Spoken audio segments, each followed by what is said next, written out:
그 이제 부동산, 특히 건물입니다, 건물. 건물을 이제 사고 팔 때 네. 거기 세입자가 있는 경우가 있지 않습니까? 세입자를 끼고 사는 경우죠. 그렇죠. 네. 그럴 때 이제 그 사는 사람이 그 보증금을 떠안고, 그죠? 네. 그러니까 집값이 만약에 10억이다. 근데 보증금이 한 7억쯤 된다. 그러면은 보증금을 사는 사람이 떠안고, 그렇죠. 내가 갚아줄게. 네, 3억만 주면 이렇게 3억만 주고 이렇게 정산을 하는. 그렇게 이제 거래를 마무리하는 경우가 많지 않습니까? 많죠. 그렇게 뭐 전세 끼고 예. 갭 투자 그런 거잖아요. 그렇죠. 예. 예. 이제 그럴 때 약간 위험성, 그럴 때 생길 수 있는 문제점, 이런 걸 좀 이야기를 해드리려고 합니다. 그런 거래가 아파트 경우는 많잖아요.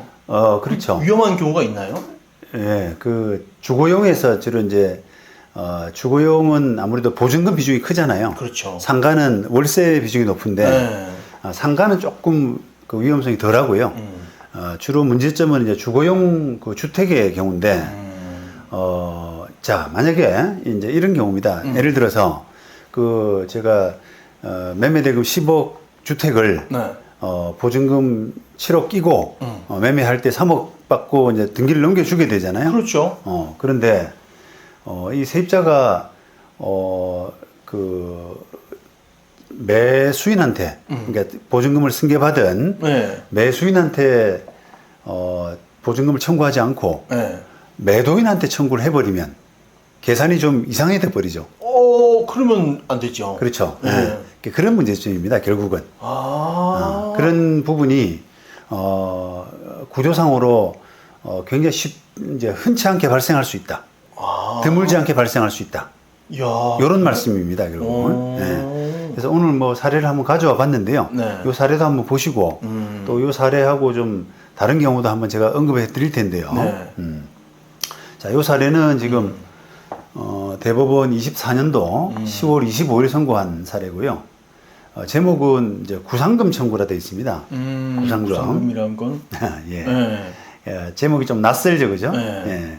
왜 그러냐면은 이게 원고가 지금 보시는 것처럼 도시주택보증공사. 네. 그러니까 임차인을 위해서, 세입자를 위해서 보증금 대신 물어주고 네. 그거를 구상금 행사한 거예요. 그러니까 피고는 이제 원래 매도인이죠. 매도인 겸 임대인, 그죠? 네. 이 사람이 이제 불똥이 튄 겁니다. 아까처럼. 네, 그러니까요. 예. 매수 두 사람 사고 파는 사람들 사이에는 매수자가 보증금 책임지기로 약속했는데 네. 세입자가 또는 이 세입자의 보증금을 물어준 허그가 네. 그 매수인한테 안 가고 네. 매도인한테 청구한 케이스예요. 와, 황당하겠네요. 그 매도인은. 예, 그렇죠. 근데 결론은 어쨌든 대법원은 매도자가 물어줘야 된다. 그 보증금을. 와, 잘 팔아야 되겠네요. 예, 그렇게 판단했습니다. 근데 지금 주문을 보시면 원심 판결이 파기됐지 않습니까? 네. 이게 이제 원심이 부산지방법원인데, 부산지방법원 2심 재판은 그 매도인한테 보증금 청구할 수 없다라고 판단을 했는데, 대법원은 그걸 뒤집었습니다. 매도인한테 보증금 청구할 수 있다. 이렇게 판단을 바꿨어요. 네. 그래서 이걸 한번 사실관계를 좀 보시면, 네. 이게 이제 뭐 비실명화된 거라서 정확히 그 임차인 이름은 잘 모르겠는데 또 기관이 있더라고요. 네. 무슨 진흥원 이렇게 돼 있기 때문에 법인이더라고요. 약간 그렇죠? 공기업 비슷한 게 아닌가 그런 느낌이 듭니다. 그래서 무슨 진흥원은 17년도에 17년 5월에 이 피고로부터 대구에 있는 요 몇동 몇호 이거 두 호실입니다. 두 호실. 그거를 하나당 8,600만 원으로 해가지고 두 개 합하면 1억 7,200이죠. 네. 1억 7,200 정도를 2년간, 2년 조금 넘어되죠. 예. 7월 10일부터 뭐 19년 7월 30일까지니까 2년 조금 더 됩니다. 네. 그 2년 남짓한 그 기간 동안 임대차 계약을 체결했다. 이렇게 돼 있고요. 그 다음에 이때 원고는 진흥원과 보증금 반환 채무를 보증하는 그런 전세 보증금 반환 보증 약정 요거를 체결했다. 네. 됐죠. 그렇겠죠. 그다음에 그다음에 반환 보증서 같은 걸 발급했고요. 그러니까 원고가 이제 허그니까 네. 보증을 해준 겁니다. 해주겠죠. 네. 자, 그런데 이제 문제는 여기서 생겼어요. 피고가 임대차 거의 끝날 무렵이네, 그죠? 19년 5월. 요거 다른 사람한테, 이게 소외인입니다. 다른 사람한테 그 부동산을 팔았어요. 그런데 보증금하고 가격이 똑같습니다. 똑같네요. 예. 완전 깡통이네요. 그렇죠. 말 그대로. 그렇죠. 매매 대금을 8,600으로 했기 때문에 네. 딱 보증금에 맞춰서 팔았어요. 그러니까 받은 거 하나도 없죠, 돈을. 그렇죠. 소유권만 넘긴 거네요. 그렇죠. 예, 소유권 넘기고 뭐라 써놨냐면 보증금 8,600은 매수자, 여기 이제 소외인이죠, 그죠? 승계한다라고 기재를 했습니다. 그러니까 일반적인 내용 아닙니까? 그렇죠. 예, 너가 책임져 이런 건 알아서 내가 책임질게 이런 거 아닙니까? 그러고 나서 이제 등기 넘겼다 이 말입니다. 자, 그런데 이 진흥원은 임대차가 종료됐는데 보증금 못 돌려받으니까 뭐 깡통 주택입니다. 이게 사실상 못 돌려받으니까 이 원고 허그에다가 보증금 줘 해가지고 보증금을 받았습니다. 그래서 이제 그거를 원고가 이 진흥원을 대위해가지고 임대차 보증금 청구하는 요런 이제 구조입니다. 이거 형식상으로 이제 구상금 이런 건데요. 네. 자, 원심에서는 아까 지금 원고 청구가 기각됐다 그랬잖아요. 이 지금 피고는 매도인이고요. 기각이 됐는데, 원심 판단을 보시면, 뭐 이게 그럴듯하다 이런 생각이 드는데. 그러니까요. 승계한 것 같으니까. 그렇습니다. 계약서에도 썼고. 그렇습니다. 네. 예. 그래서 어떤 사정이 있는지 한번 보시겠습니다. 원심 판단 이래가지고, 원심은, 임차인인 진흥원이, 부동산에 관한 임대차 보증금 반환 채무의 인수에 관해서, 그러니까 사고 파는 사람들이 보증금을 넘겨받는다. 이런 보증금 채무 인수에 관해서 적극적으로 인정하거나 임차인이 네. 적어도 묵시적인 승낙을 했다. 이렇게 본 거예요. 그래서 이제 피고의 보증금 채무는 이제 면책됐다. 너무 없어졌다. 이렇게 본 겁니다. 그래요. 승낙을 어떻게 한 거지? 그러니까 이제 네. 그게 이제 핵심인데, 네. 그럼 뭘 가지고 그러면 이게 적극적으로 승낙하거나 아니면 묵시적으로 승낙을 했을까? 네. 이렇게 이제 봐야 되잖아요. 네. 한번 보시죠. 피고는 요 매매 계약 하고 나서 네. 진흥원에다가 야 매매 계약 체결됐어. 그다음에 이 매수자가 보증금 반환 채무를 인수한다. 이런 걸 통지했답니다. 진흥원에다가. 임차인이죠. 네. 통지했답니다. 그리고, 고무렵에 요 인수조항이 기재된 매매계약서도 전달했대요. 거기에 대해서 진흥원이 어떤 태도를 보였냐면, 특별히 뭐 이의를 제기한다거나, 그 다음에 바뀐 매수자의 변제 능력에 대해서 의문을 제기한 사실이 없어요. 그리고 그 당시에 뭐 진흥원의 임대차 보증금 회수 가능성이 의문시되는 상황도 아니었다. 좀 평온한 상황이었다는 겁니다. 자, 그리고 그 뒤에 이제 진흥원은 고무렵에 이제 불과 이제 며칠 안 됐죠. 네, 며칠 안 됐네요. 며칠 이제 매도자로부터 임대인으로부터 야 이게 매매됐고 보증금은 이제 저 매수인한테 받아 이런 통지를 받은 때로부터 한 뭐 불과 한 사나흘 뒤쯤에 누구한테 보냈냐면은 매수자한테 보냈습니다. 매수자한테 임대차 계약이 해지한다. 보증금 줘. 이런 통지서를 발송을 했어요. 그리고 피고한테는 아무런 통지를 안 했습니다. 이런 게 이제 중요하겠죠. 그죠? 그렇죠. 그리고 법무법인을 시켜가지고, 네. 시켜서. 보증금 들면 꼭 이 법무법인 하더라고요. 그렇습니까? 예. 네. 그러니까 원고를 대리해서, 그러니까 법무법인이 이 허그를 대리했네요. 허그를 대리해가지고, 또 매수자한테 네가 보증금 반환 채무도 승계했지 않냐.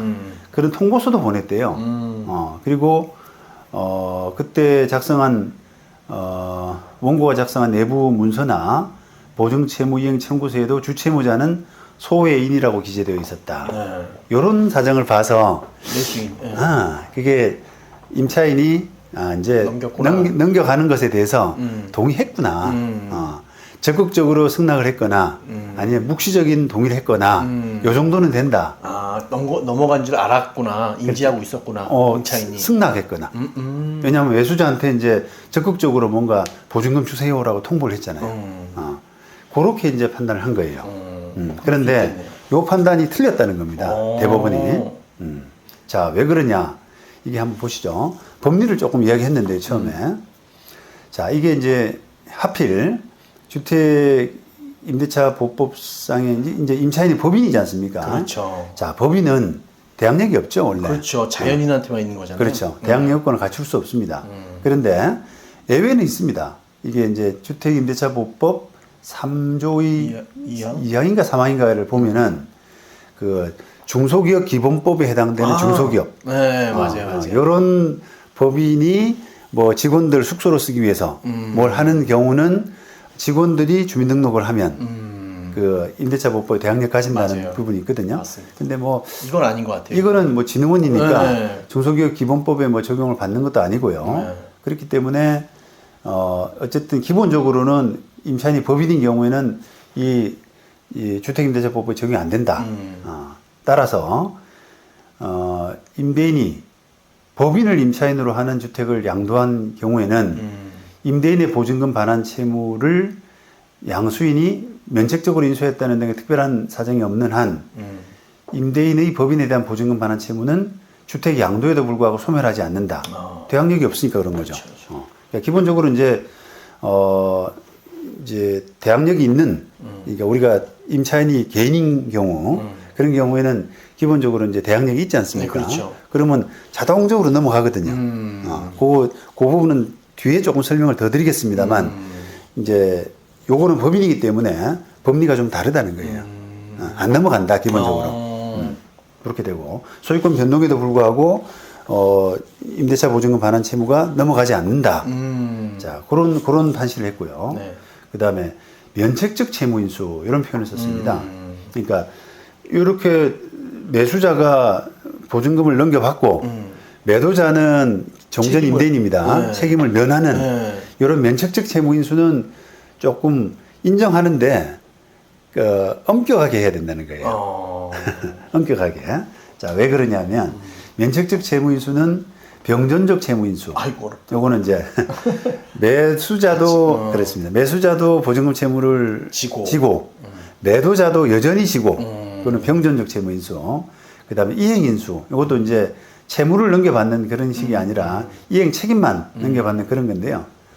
자, 면책적 채무 인수는 이런 병전적 채무 인수나 이행 인수와는 달리 제3자가 채무를 인수함으로써 기존 채무자가 면책되잖아요. 그렇기 때문에 어떠한 인수의 법적 성격이 문제되는 경우 이를 병전적 채무 인수 또는 이행 인수가 아니라 면책적 채무 인수로 보는 경우에는 엄격함과 신중함이 요구된다.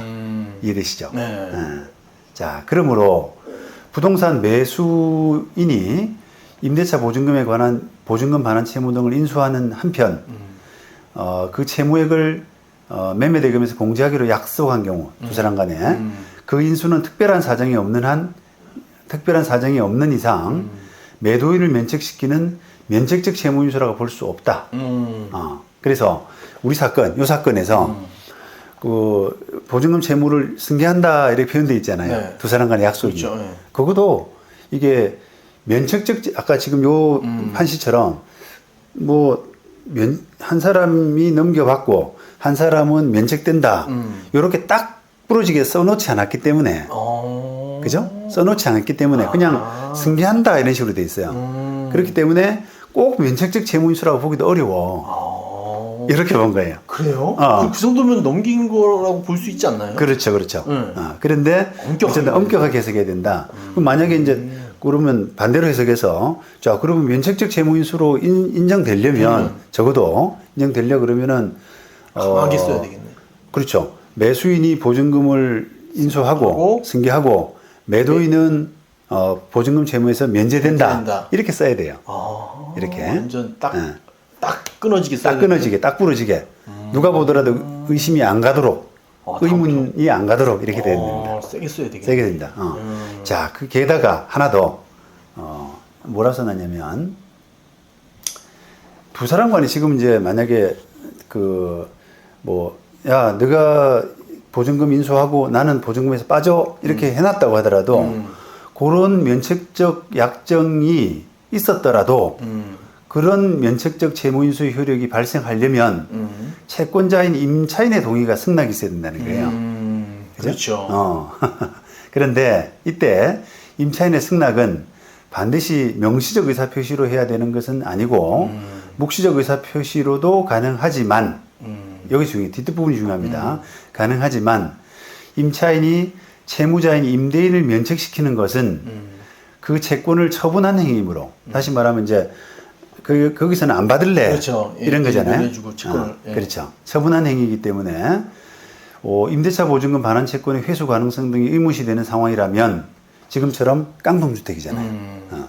그때 보증금하고 똑같은 매매 대금으로 되기 때문에 그런 의무시되는 상황이라면 임차인의 어떠한 행위를 보증금 반환 채무의 면책적 인수에 대한 묵시적 승낙 의사 표시에 해당한다고 쉽게 단정해서는 안 된다 이랬습니다. 쉽게 단정해서는 안 된다. 그러니까 결론적으로는 이제 그다음부터 이제 요런 부분으로 볼 때 그거는 면책적 채무인수 약속도 아니고 그다음에 면책적 채무인수에 대한 승낙도 아니야. 아니다. 다 아니라고 하는 거죠. 그렇게 판단해 버렸어요. 자, 그렇습니다. 어쨌든 이런 부분을 엄격하게 이제 해석을 한 거예요. 자, 그래서 이제 우리가 그런 거죠. 이제 이게 일단은 여기서 이제 사례를 보시는 것처럼 두 사람 간에 면책적 채무인수다라는 부분도 분명하게 해야 되고요. 그러니까요. 사고 파는 사람 간에 너가 보증금 넘겨받고 나는 이제 보증금 없어. 이런 거. 채무를 안 진다. 안 진다. 이렇게 분명하게 해야 되고 and 임차인의 승낙을 분명하게 받아야 돼요. 그 계약서 써야 되겠네. 임차인 승낙을 받았다. 그러니까 임차인한테 가서 동의를 받는 거예요. 자, 이제 임대인이 바뀝니다. 나는 여기서는 이제 끝나요. 이 사람한테만 받아요. 이런 내용이죠. 그것도 써야 되나요, 계약서에? 매매 계약서예요? 네. 매매 계약서에는 성격이 들어갈 성격은 아니죠. 그러니까요. 만약에 이제 굳이 매매 계약서에 쓴다면 임차인이 거기에다가 매매 계약서에 삽입을 하는 거죠. 뭐라 임차인은 이제 매수인에게만 받는다라고 해서 임차인 도장 꽝 이렇게 하는데 그렇죠. 그렇게 받아야 된다. 그렇게 해야 되는데 그건 그러기에는 또 그렇죠. 맞아요. 성격이 매매 계약서잖아요. 근데 임차인이 들어오기에는 좀 그렇거든요. 그러니까 이제 별도 계약서가 형식은 맞습니다. 훨씬. 아니면 통상적으로 쓰는 방법처럼 매수자가 임차인하고 임대차 계약서를 다시 써요. 다시 쓰고 거기에다가 이제 보증금은 이제 매도인한테 청구하지 않고 매수인한테 새로 바뀐 매수인한테만 청구한다라는 부분을 분명하게 언급하는 것이 좋죠. 필요하다고 봅니다. 그러네요. 지금 보시면은 대법원이 상당히 강력하게 썼잖아요. 그러니까요. 그렇습니다. 이게 만약 법인이 아니라 자연인이었다면 어떻게 되나요? 네. 그 아까 이제 질문 잘 주셨는데 네. 그 이야기를 좀 해봐야 되거든요. 네.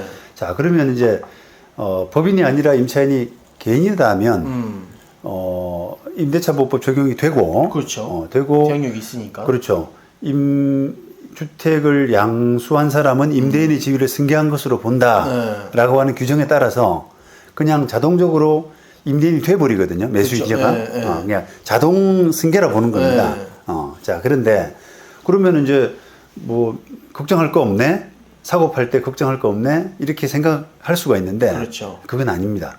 왜냐하면 지금 해석상으로 판례 해석상으로 그 승계되는 임대차 계약에 대해서 임차인이 매매를 통해서 승계되는 임대차 계약에서 이의를 제기할 수 있다는 거예요. 예. 난 안 할래. 네, 승계 안 할래. 승계 안 할래. 근데 판례상으로 보면은 그러면 언제까지 이의를 할 수 있느냐라고 하면 안 때로부터 뭐 즉시 이렇게 돼 있거든요. 그러다 보니까 안 때로부터라는 게 실무상으로 많이 논란이 돼요. 그러니까요. 세입자는 몰랐다 그러는 거예요. 저번에는 말씀하셨잖아요. 예, 그렇죠. 언제 알았냐. 예, 예. 그러니까 세입자 입장에서는 이제 한참 뒤에 그냥 내가 어느 날 뭐 주인하고 우연히 재계약하려고 그러는데 그렇죠. 알았어. 등기부 때보니까 한대 또는 어느 날 갑자기 경매 들어가 있다는 거예요. 그리고 그때 보니까 주인 바뀌었네. 알았어. 뭐 이렇게 된다는 거거든요. 그렇죠. 그러면서 나는 그때서야 알았고, 그러니까 매도인한테 지금 이제 이의를 제기한다. 내 보증금 돌려줘. 이렇게 할 수 있다는 겁니다. 그렇죠. 저도 이제 예전에도 한번 소개시켜드린 것 같은데 제가 이제 그런 매도자를 상대로 해서 그 대리인으로 해가지고 제가 그 임차인이 매도인 상대로 이렇게 보증금 소송을 하지 않습니까? 네. 그때 이제 매도자를 대리인으로 좀 했었는데 네. 이게 소유권 넘어가고 세입자한테 이야기를 안 했습니다. 이야기를 안 하고 그거를 한 1년 4개월? 있다 안 거예요, 임차인이. 1년 4개월 있다가 세입자가 그때 알았다라고 하면서 1년 4개월 지나서 매도인한테 내 보증금 돌려주세요. 나 이거 승계 인정 못합니다. 이렇게 소송이 들어온 거예요. 야, 궁금하다. 어떻게 했습니까? 근데 그게 저도 처음에는 이거 좀 우리 오래됐다. 관행이라는 게 이 정도면 그냥 세입자가 여러 가지 경로로 알았을 것 같고 이거는 그냥 승계되도록 하는 게 여러 가지 이제 1년 이상 지났으면은 권리관계가 좀 굳어진 느낌이 들지 그렇죠. 않습니까? 관례상 그래서 오래됐다. 그거는 매수인한테 보증금 청구에 맞는 사건으로 저는 생각을 했었어요. 갖고 이길 수 있겠다 생각. 이길 수 있다 생각했는데 결과는 1심, 2심 다 졌습니다. 그러니까 세입자가 안나를 임대인이 입증을 해야 된다는 겁니다. 매도자가. 적극적으로 그러면 문자를 보내거나. 그렇죠. 그랬어야 되네. 전화 통화를 했거나 녹음을 그렇죠. 했거나. 예. 그걸 안 하고 그냥 시간이 한참 흘렀다고 그래서 세입자가 판례상으로는 세입자가 안 때로부터 뭐 상당 기간 내 상당 기간 이내 이렇게 돼 있거든요. 그러니까 그 안 때로부터라는 부분을 세입자가 위험 부담을 지지 않는다는 해석입니다.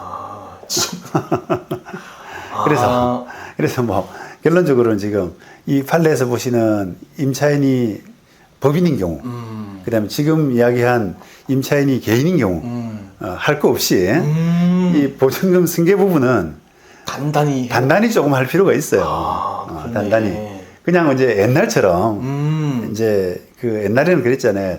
집값이 이렇게 계속 상승하는 시기라 세입자가 그냥 집 가지고 바뀐 집주인한테 그 그렇죠. 집을 경매 치더라도 다 남은 보증금 회수할 가능성이 높았는데 지금은 이렇게 깡통주택이 너무 많습니다. 지방은 더 많을 것 같아요. 그렇죠. 네. 그래서 이거를 그냥 예전 관행처럼 그냥 넘기고 세입자한테 동의 안 받고 이런 식으로 했다가는 매도인이 덤탱이 쓸 가능성이 아주 높아요.